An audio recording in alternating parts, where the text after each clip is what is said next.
Hello! ఎట్లున్నారు? మస్తున్నారులే. ఈరోజైతే ఒక హెల్తీ రెసిపీ మంచిగా ముందే మ్యారినేట్ చేసి పెట్టుకున్న చికెన్‌ని ఇట్లా నేను ఎయిర్ ఫ్రైయర్ చేసుకొని కొంచెం పక్కన పెట్టుకొని డిఫరెంట్ వెజ్జీస్ లైక్ లెట్యూస్ తీసుకున్నాను. ఈరోజైతే లెట్యూస్ మంచిగా చిన్నగా చాప్ చేసుకొని పక్కన పెట్టుకొని ఇంట్లో అవైలబుల్‌గా ఉన్న వెజ్జీస్ నా దగ్గరైతే బెల్ పెప్పర్ డిఫరెంట్ కలర్స్‌లో ఉన్నాయి. కలర్‌ఫుల్‌గా ఉంటే తింటే ఆ కిక్కే వేరు గదా!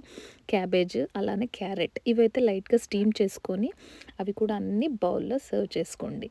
మీకు కావాల్సినంత క్వాంటిటీ. కొంచెం ఆనియన్‌ని కట్ చేసుకొని పక్కన పెట్టుకోండి. బొరిటో బౌల్ వితౌట్ రైస్ అనొచ్చా దీనికి? మీరేమంటారు? నెక్స్ట్ ఏంటి?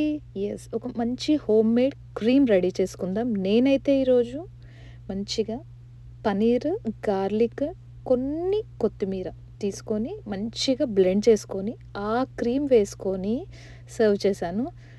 టేస్ట్ అయితే అద్దిరిపోతది. హోమ్‌మేడ్ క్రీమ్ ఎంతైనా బాగుంటుంది గదా! యెస్. హోమ్‌మేడ్ క్రీమ్స్ చాలా టైప్స్‌లో చేసుకోవచ్చు. ఈరోజైతే ఇలా సింపుల్‌గా చేశా. కలర్‌ఫుల్‌గా చాలా బాగుంది. Here is your healthy lunch. Thank you.